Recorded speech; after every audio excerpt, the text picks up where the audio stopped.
Go high-tech, turning science into business. Ladies and gentlemen, good afternoon.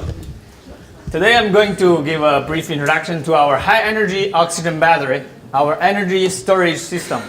We are Pyrophoenix team. I'm Yang. As you can see, renewable electricity generation is gonna increase a lot. In 2020, it's gonna reach 26%. But currently, only less than 2% is stored. Why? Because resource of renewable energy is not steady. For example, in the scorching summer where there's a lot of sunlight, we produce much more electricity than we need. But when November rain comes, when everyone turns their heater, the grid suffers a lot. We don't have enough electricity, so we have to turn on the steam generator, backup generator. And also, energy storage capacity required for the use of intermittent electricity is far behind, and is going to be further and further as time goes by. So how to solve this problem? In another way to ask, what is needed to solve this problem? People answer, oh, we need a grid flexibility, stability, supply-demand response to cope with use of renewable energy. Yes, that's correct. But deeply, what is needed for the grid scale, from transmission distribution to end consumers, for the whole system to function well? What is needed? Yes, you're right. A battery. An energy storage system. And we, Pyrophoenix, provide you an innovative device of an energy storage system.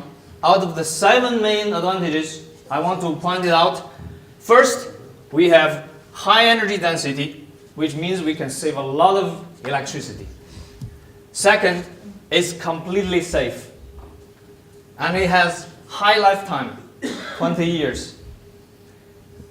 Low self-discharge rate. It's a technical term. In simple sentences, you put it there, you charge it without operation for years, it stays there happily without even losing less than 0.01% per day, the energy stored. And our Pyrophoenix battery energy storage system is a module which can easily be scaled up to megawatts, serve all the purposes. Now we have the solution. Now let's take a look at the market. We are using more and more renewable energy, and it's gonna grow exponentially. According to the Department of Commerce of USA, the grid-scale battery storage market gonna reach $4.0 billion in less than 10 years. Because the grid already cannot cope with such a demand-supply response. Since we have this huge cake, of course we have competitors. Our main competitors mainly are Tesla, Panasonic, Siemens, Chinese BYD, and LG Chem, Japanese NGK, and GE. Let's take a look at the parameters. I'm not going to bother you with the technical details, but let's take a look at the self-discharge rate I just explained. The best in the market now is 0.1% to 0.3% per day, but ours is less than 0.01 per day. And then we take a look at the risks. Lithium-ion battery, everyone use on your phone, your computer, even for the grid-scale battery stacks. They use reactive elements. Sodium-sulfur battery also use a liquid metal, sodium. Explode when they touch the air. Also the battery, this battery, sodium nickel chloride battery, has the same problem. So, as you can see, problem, risks. Lithium battery, boom. Sodium battery, boom. Sodium nickel chloride battery, kaboom. But our solution has no such issue because we use full solid state. Those 5 people from 5 nationalities is our team. England, China, Russia, Portugal, and Brazil. We have years of research, 3 researchers, and we have a project manager and a pretty MBA candidate. So, to wrap up, for the distribution system operator and the microgeneration, who faces the issue of intermittent generation of renewable energy and the instability of the grid, the Pyrophoenix, we are a solid battery energy storage system that can provide flexibility and stability for the grid. Unlike our competitors, ours has higher lifetime energy density, low self-discharge rate, 10 times better than lithium-ion battery, completely safe and very low maintenance. Okay, thank you very much, ladies and gentlemen.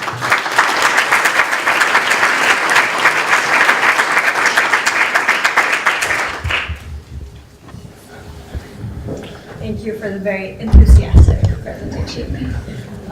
It's nice to have this one right before the break. So you presented us with a technology that is better, bigger, faster than everything else. So I think we need to step back and break everything down a little bit. Okay. So first of all, could you quickly walk me through what makes this technology unique? So what IP do you hold over this technology? It's a full solid state battery. We already filed the patent. But there's other full solid state batteries, so what's different about this one? The others, they claim solid state, but they use a liquid metal. Okay. They never are really solid state. So you're using Only solid metal? Solid. Only solid. Okay. And where are you on the technology development? Have you developed a prototype? Level 4, exactly. Prototype. We have a working lab prototype. Okay. About how many volts? Sergey? Volts 0.70. Okay. And so I guess rather than asking each one by one, so can we go through how you've calculated the higher life cycle, the higher energy density, the low discharge rate, everything, how you've measured each of those? Have you actually measured each of those? Exactly. We Okay. married them in the lab over. We have a magic powder. Firstly, we made all base investigation of this powder, and we can tell about kinetic, about stability, about structure, crystal structure. We can say it's reasonable. Okay, so let's go to one specifically. So on the energy density, have you measured how that density evolves over time as you charge and discharge? Because that's typically that can be a challenge for batteries. Basically, it's stable. It has Over- infinite life. Over 3 months. 1,000 hours of test. Okay. And how many charge discharge cycles have you tested? How to calculate this? During some months. Actually, we have until now we have tested for 1,000 hours of charging and decharging, but according to their scientific knowledge of the material, they estimate that the life would be much higher, and that's why. But we are still charging and decharging, charging and decharging. Yeah, as we speak, yes. It means you can be in 2 places at once. So you've chosen the grid level storage market. Why? It seems like you have a pretty neat technology. Why not something else? Good question. I can answer that. We talked with EDP, phoned them, and our man tours, 3-man tours, one is there.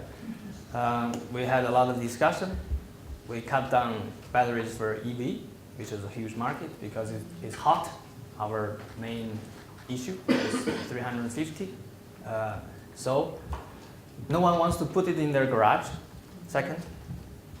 So we focus only on the renewable and microgeneration part, which is industrial based. And we found the high ranks from EDP guys, they really enthusiastic about it being used in the solar panel and wind turbine because they charge, discharge, charge, discharge.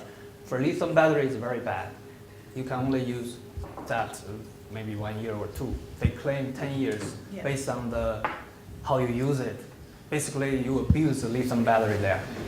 So what are they currently using? What's the most used technology for grid level energy storage? Actually, they install one like the experimental in Evora, University of Evora in the suburb, which can last 30 minutes if the electricity totally black out. They use lithium-ion battery stack. As We a asked- test. we Actually, asked- the most used is lead acid battery, Yes. so you should be benchmarking Exactly. against We that. ask why don't you use the NGK, the sodium sulfur, which is another very, very competitive producer. They say it's too dangerous. We don't want to use that, even if it's cheaper or. So we have the advantage that they are looking at in the NGK battery, so a big higher lifetime and higher electricity storage capacity, like NGK. But we don't have the explosion risk that NGK has. But what additional risks might you have with the operating temperature? The NGK actually also have a high temperature and also the G battery. So that's why But they're not using NGK, so so here because in back to, you have to Portugal, benchmark against what your target market is Yes, currently but using. here in Portugal they are not using, but in other countries they are already using because NGK is already on the market in several countries. So that's why we're saying about the grid scale. Okay, so I would encourage you to benchmark not just against NGK, but the most predominant technology used for grid level energy storage. So keep that in mind. Okay. And that- Thank you. Thank you.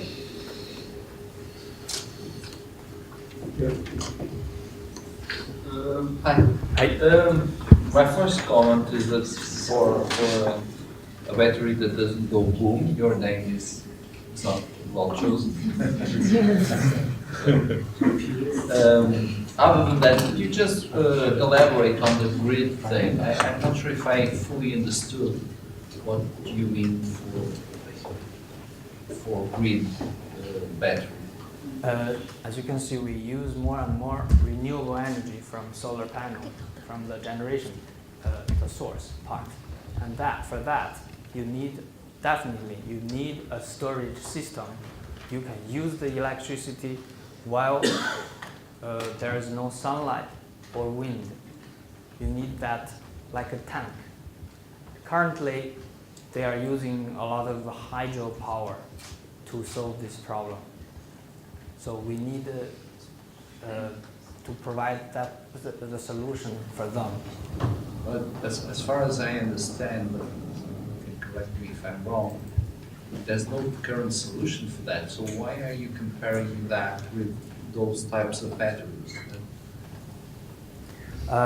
Because the main competitors, NGK or Siemens or GE, they are trying to provide that in that market area.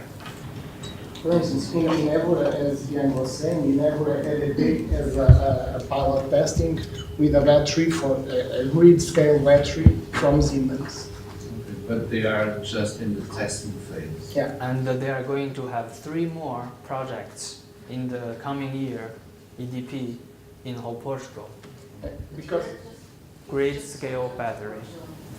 as you see, only less than 2% of the renewable battery, renewable electricity energy produced is stored nowadays. So it's a very small part, although it's growing.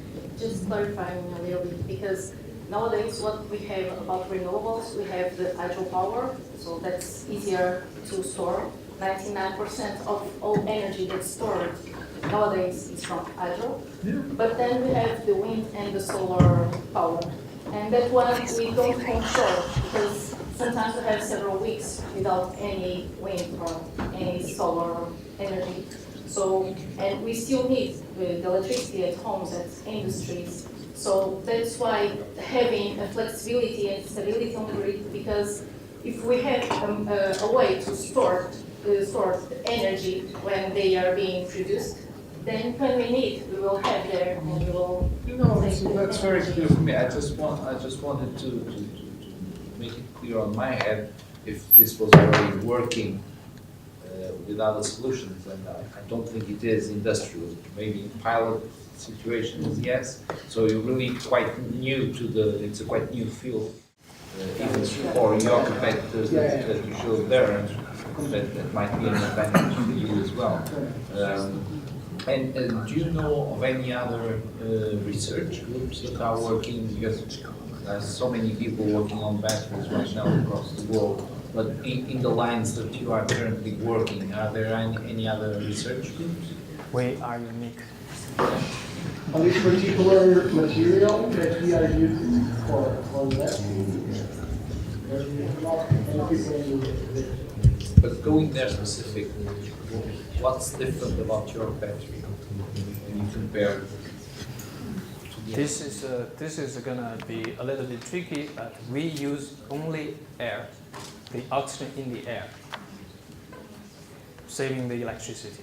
Totally, absolutely unique in the world. Basically, it came from my PhD thesis 10 years ago, and I got the project. So I tested with Sergey. We have our principal researcher from FCT2. We developed this, and we found this amazing discovery. And so we developed this prototype, which works very, very well. Now we just need money. That's what everyone needs. So. We're closer. I'm going to ask a question and a comment because Pedro's going to tell me to cut it off in a little bit. So question first is, have you done some cost benchmarking in relation to other batteries and also in relation to other forms of producing energy? Because it might just be cheaper to have another form of energy production, like even like a gas-fired power plant. The only thing I ask you is to answer this question without your bubbles not growing too much. So that was the question, and then the comment is... And by the way, Pedro has a lot of bitcoins. We have... Let me just go to the comment first, because I think it's feedback for you guys and for Genesis, the other company that's doing energy storage. So I don't argue that what you developed, the full solid-state battery, being oxidized by ambient oxygen, is unique, and that's your IP and that's yours only. But the landscape for energy storage and even grid-level energy storage is highly saturated and very competitive. Not to say that we don't still need unique disruptive solutions in this sector, but just be very aware of the fact that you do have a lot of competition around, and so be wary of being so dismissive of the competition. I urge you to look at some of the recent examples of companies that have gone bust in the energy storage area. I'm usually an optimist, but I think we can learn from those examples. So check out NVIA that GE Ventures invested in, and A123, which was an MIT technology for lithium-ion batteries. So check that out just so you can learn from their examples and what the challenges that they've faced in implementing and scaling up. Thank you. Thank you.